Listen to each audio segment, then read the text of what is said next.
6 years ago, I was dating a man that was a registered sex offender. I was about 9 years old when my mom was dating a man who touched me inappropriately.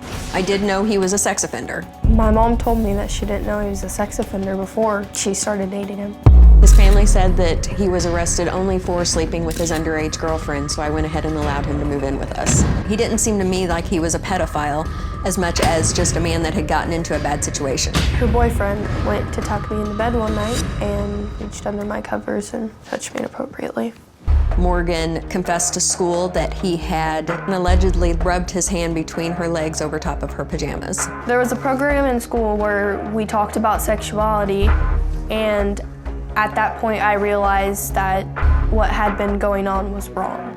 I immediately kicked that man out and went about pressing charges against him. She was explaining to me, we don't want him to go to jail, like just say that he didn't do it. You realize he'll leave us.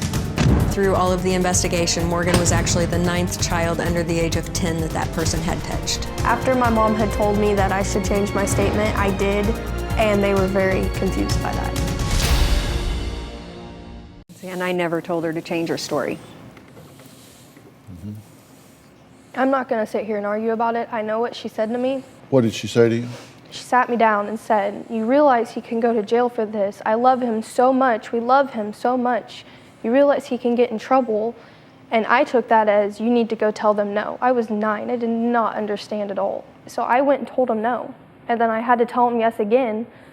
So it was hard for me because I felt like she was telling me to tell them no and suggesting that I say no. When DCFS showed up for that case, I wasn't allowed to speak to her in any way, shape, or form about the case. So no, I would not have been able to tell her to change her story.